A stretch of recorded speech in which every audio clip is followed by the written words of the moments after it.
बहुत ज्यादा टाइम हो जाएगा। कृष्णाय वासुदेवाय हरे परमात्मने प्रणतकलेशनाशाय गोविंदाय नमो नमः। ओम श्री गणेशाय नमः। श्री सीताराम नमः।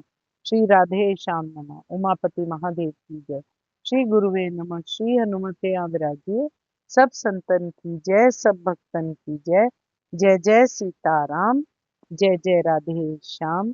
श्री हरिवंश, श्री हरिवंश, श्री हरिवंश। श्लोक संख्या नंबर 5, अध्याय 15 को पढ़ते हुए हम आगे बढ़ते हैं। हरे कृष्ण। जिनका मान और मोह नष्ट हो गया हो, जिन्होंने आसक्ति रूप दोष को जीत लिया है, जिनकी परमात्मा के स्वरूप में नित्य स्थिति है और जिनकी कामनाएं पूर्ण रूप से नष्ट हो गई हैं, वो सुख दुख नामक द्वंद्वों से विमुक्त ज्ञानी जन उस अविनाशी परम पद को प्राप्त होते हैं। एक सेकंड होते राम, जय जय राधे श्याम। श्री हरिवंश, श्री हरिवंश, श्री हरिवंश।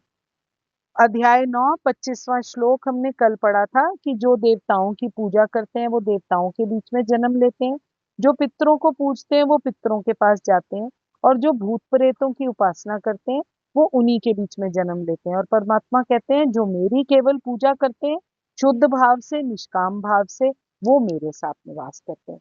श्लोक संख्या नंबर 26 में भगवान जी क्या कह रहे हैं?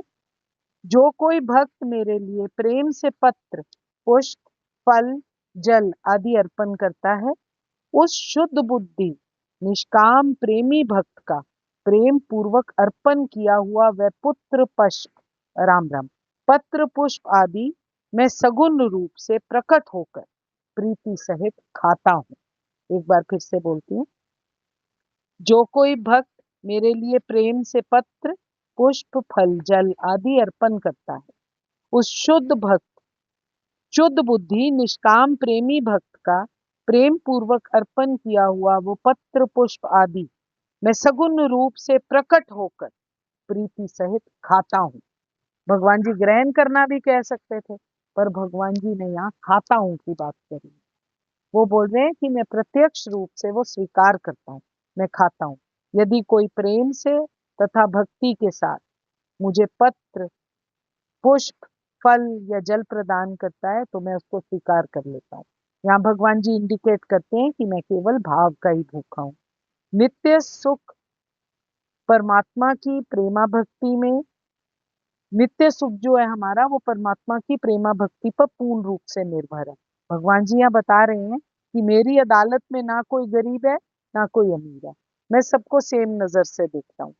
वो कह रहे हैं, भगवान जी ये भाव दिखला रहे हैं कि किसी भी वर्ण का कोई हो, किसी भी आश्रम को बिलोंग करता हो, कोई भी जाति का मनुष्य हो, वो अगर मुझे पत्र, पुष्प, फल, जल आदि मेरे अर्पण करता है, बल, रूप, धन, आयु, जाति, गुण और विद्या आदि के कारण किसी से भी मैं भेद बुद्धि नहीं करता।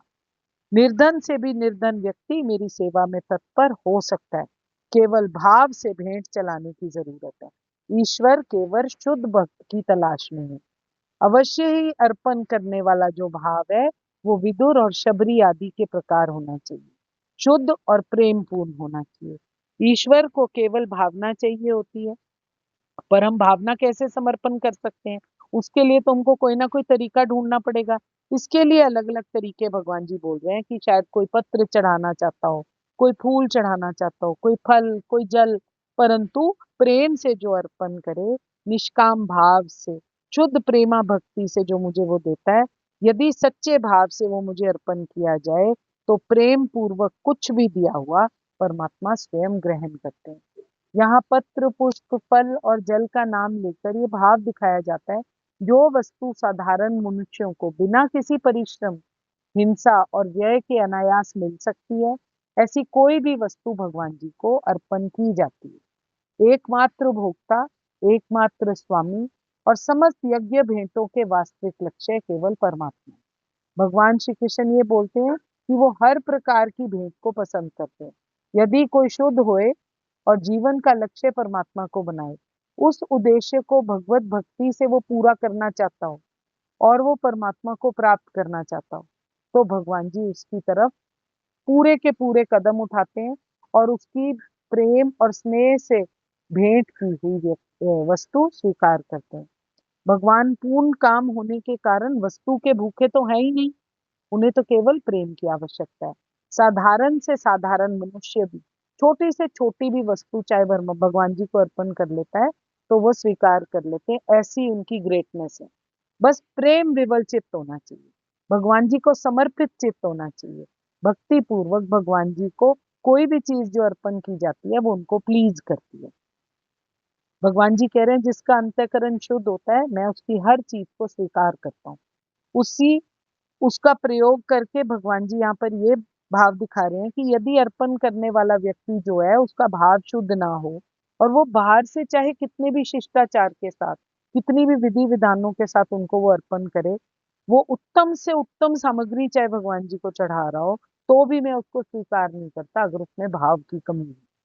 और इस जगह पर भगवान जी बोलते हैं जैसे मैंने दुर्योधन का निमंत्रण अस्वीकार करके विदुर के घर जाकर प्रेम पूर्वक भोजन किया था, सुदामा के चूड़ों का बड़ी रुचि के साथ मैंने भोग लगाया था, द्रौपदी की बटलोई में बचे हुए पत्ते को खाकर विश्व को तृप्त कर दिया था, गजेंद्र के द्वारा अर्पण किए हुए पुष्प को स्वयं वहां पहुंचकर उसको बचाकर स्वीकार कर लिया था, शबरी की कुटिया पर जाकर उसके दिए हुए फलों का भोग लगाया था और रंती देव जी के जल को स्वीकार करके उसको कृतार्थ किया था।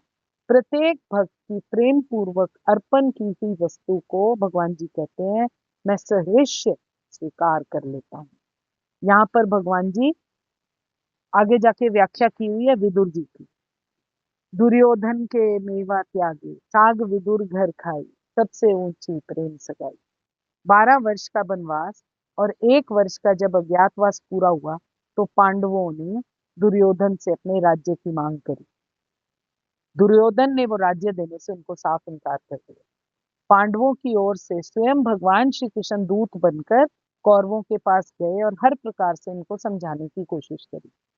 बाहरी शिष्टाचार तो दिखाने के लिए दुर्योधन ने उनके स्वागत की बहुत सारी तैयारी की थी और फिर उन्होंने उनको भोजन खाने के लिए कहा, परंतु भगवान जी ने उस भोजन की अस्वीकृति दी। दुर्योधन के कारण पूछने पर भगवान जी ने कहा कि भोजन केवल 2 प्रकार से खाया जा सकता है, ठीक है। पहला, तो जहां पर बहुत प्रेम से भोजन परोसा जाए, वहां जो कुछ भी मिले बहुत आनंद से खाया जाता है। दूसरी, जब बहुत भूख लगी हो और प्राण जा रही हो, तब चाहे या ना चाहे उस किसी भी भाव से मिला हुआ वो भोजन हो, उधर पूर्ति के लिए वो भोजन खाया जाता है। अब कह रहे हैं यहाँ पर तो दोनों बातें नहीं है, प्रेम तो आप में है नहीं और भूखा मैं मर नहीं रहा। भगवान जी उसको कहते हैं, क्या बोलते हैं दुर्योधन को कि प्रेम तो आप में है नहीं और भूखा मैं मर नहीं रहा। इतना कहकर भगवान जी विदुर जी के घर चले जाते हैं। पितामह भीष्म, द्रोणाचार्य, कृपाचार्य, बालीक आदि जितने भी बड़े बूढ़े लोग थे वो विदुर जी के घर जाकर श्री कृष्ण को अपने अपने घर चलने के लिए भी अनुरोध करते हैं, परंतु भगवान श्री कृष्ण किसी के पास नहीं जाते। वो विदुर जी के घर पर ही अत्यंत प्रेम से जो उन्होंने उनको जो साग का भोजन लगाया होता है वही सारे पदार्थ उनको खाकर भोग लगाकर उसको कृतार्थ कर। दूसरा यहाँ पर एग्जाम्पल आता है सुदामा जी का। बहुत खूबसूरत डिस्क्रिप्शन थी, इसीलिए मेरे से रेजिस्ट नहीं हुआ शेयर करना। सुदामा जी भगवान श्री कृष्ण चंद्र के बाल्य सखा थे। सांदीपनी जी महाराज के यहाँ पर वो एक साथ ही पढ़ते थे। सुदामा वेद वेता, विषयों से विरक्त, शांत और जितेंद्रिय थे। विद्या पढ़ चुकने पर दोनों सखा अपने अपने घर को लौट गए। सुदामा बहुत गरीब थे। एक समय ऐसा हुआ कि लगातार कई दिनों तक ब्राह्मण परिवार को अन्न के भी दर्शन नहीं। सुदामा का परिवार भूखा मर रहा था। भूख के मारे बेचारी ब्राह्मणी का मुख सूख गया था। बच्चों की दशा देखकर उसकी छाती भर आई थी। उसने डर से कांपते कांपते अपने पति को सारा हाल सुनाकर द्वारका जाने के लिए अनुरोध किया, क्योंकि वो जानती थी कि उसके पति के जो परम मित्र थे वो परमात्मा श्री कृष्ण थे। वह पति के निष्काम भाव को भी जानती थी। उसने कहा, हे प्रभु, मैं जानती हूँ आपको धन रत्ती भर भी चाह आप आपको धन की रत्ती भर भी चाह नहीं है, परंतु धन बिना गृहस्थी का निर्वाह करना बहुत कठिन है। अतएव मेरी समझ से आपका अपने प्रिय मित्र के पास जाना ही आवश्यक और उचित है, क्योंकि हमारे पास कोई और तरीका नहीं है। सुदामा ने बहुत सोचा कि ब्राह्मणी दुखों से घबराकर धन के लिए तो मुझे श्री कृष्ण के यहाँ भेजना चाहती है।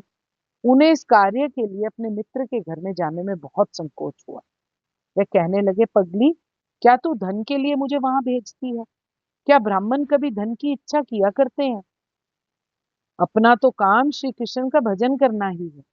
भूख लगने पर भीख मांग ही सकते हैं। ब्राह्मणी ने कहा, ये तो ठीक है, परंतु यहाँ भीख भी तो नसीब नहीं हो रही।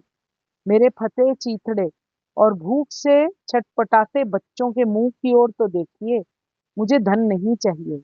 मैं नहीं कहती कि आप उनके पास जाकर राज्य या लक्ष्मी मांगे। अपनी इस दीन दशा में एक बार वहां जाकर आप उनसे मिलकर तो आइए। सुदामा ने जाने में बहुत आनाकानी की, परंतु अंत में ये विचार कर कि चलो, इसी बहाने मैं श्री कृष्ण चंद्र को दुर्लभ दर्शन तो प्राप्त कर लूंगा, उसका लाभ तो उठा सकूंगा। सुदामा ने जाने का निश्चय कर लिया, परंतु खाली हाथ कैसे जाए? इसलिए उन्होंने अपनी पत्नी से कहा, हे कल्याणी, यदि कुछ भेंट देने योग्य सामग्री घर में है तो उसको ले आओ। पति की बात तो ठीक थी, परंतु वो बेचारी क्या करती? घर में अन्न का एक कनी भी नहीं थी। ब्राह्मणी चुप हो गई, परंतु आखिर ये सोचकर कि कुछ दिन बिना सुदामा जी जाएंगे ही नहीं, वो बड़े संकोच से अपनी पड़ोसन के पास गई। आशा तो नहीं थी, परंतु पड़ोसन ने उस पर दया करके 4 मुट्ठी चिवड़े उसे दे दिए। ब्राह्मणी ने उनको एक मैले कुचैले फटे चीथड़े में बांधकर श्री कृष्ण को भेंट करने के लिए पति को दे दिया। सुदामा जी द्वारका आ पहुंचे। पूछते पूछते भगवान के महलों के दरवाजे पर आ गए। यहाँ पर कुछ बड़ा सुंदर सा वर्णन किया, भी पढ़ती हूँ। द्वारपाल ने सुदामा जी को आदर से वहां बैठाकर संवाद देने के लिए प्रभु के पास गया और वहां जाकर उनसे कहा, द्वार खड़ो द्विज दुर्बल देखी रहो, चकी सो वसुधा अभिरामा, पूछत दीन दयाल को धाम, बतावत अपनो नाम सुदामा। भगवान सुदामा नाम सुनते ही सारी सुध बुध भूल गए, हड़बड़ाकर उठे। मुकुट वहीं रह गया, पीतांबर वहीं गिर गया, पादुका भी नहीं पहन सके और दौड़े द्वार की ओर। भगवान ने दूर से सुदामा का बुरा हाल देखकर कहा, ऐसा बेहाल पिवायन तो पग कंटक जाल गड़े पुनि जोए, हाय महादुख पाए सखा, तुम आए इतेना किते दिन खोए। देखी सुदामा की दीन दशा, करुणा करी के करुणा निधि रोए, पानी परात को हाथ छुओ नहीं, नैनन के जल सो पग धोए। परात का पानी छूने की भी आवश्यकता नहीं पड़ी। सरकार ने अपनी आंसुओं की धारा से ही सुदामा के पद पखार डाले और उन्हें छाती से चिपटा लिया। तदंतर भगवान ने उन्हें आदर सहित महल में अंदर बुलाया और वहां अपने दिव्य पलंग पर बैठाया तथा स्वयं अपने हाथों से पूजन की सामग्री संग्रह कर ली। अपने ही हाथों से उनके चरण कमलों को धोकर उस जल को स्वयं त्रिलोक पावन होते हुए भी अपने मस्तक पर धारण किया। तदंतर भगवान ने प्रिय मित्र के शरीर में दिव्य सुगंधि युक्त चंदन, अगर, कुमकुम लगाया और सुगंधित धूप दीप आदि से पूजन करके उन्हें दिव्य भोजन कराया। पान सुपारी दे दी। ब्राह्मण सुदामा का शरीर अत्यंत मलिन और क्षीण था। देह भर में स्थान स्थान पर नसें गीली हुई थी। वह फटा पुराना कपड़े पहने हुए थे, परंतु भगवान के प्रिय सखा होने के नाते साक्षात लक्ष्मी का अवतार रुक्मिणी जी अपनी सखी देवियों सहित रत्न दंड युक्त व्यंजन चामर हाथों में लिए परम दरिद्र भिक्षुक ब्राह्मण की बड़ी चाव से सेवा पूजा करने लगी। भगवान श्री कृष्ण सुदामा के हाथ अपने हाथ में लेकर लड़कपन मनोहर बातें करने लगे। कुछ देर के बाद भगवान ने प्रिय मित्र की ओर प्रेम पूर्वक दृष्टि से देखते हुए हंसकर कहा, भाई, तुम मेरे लिए कुछ भेंट लाए भी हो या नहीं? भक्तों की प्रेम पूर्वक दी गई जरा सी वस्तु को मैं बहुत मानता हूँ, क्योंकि मैं प्रेम का भूखा हूँ।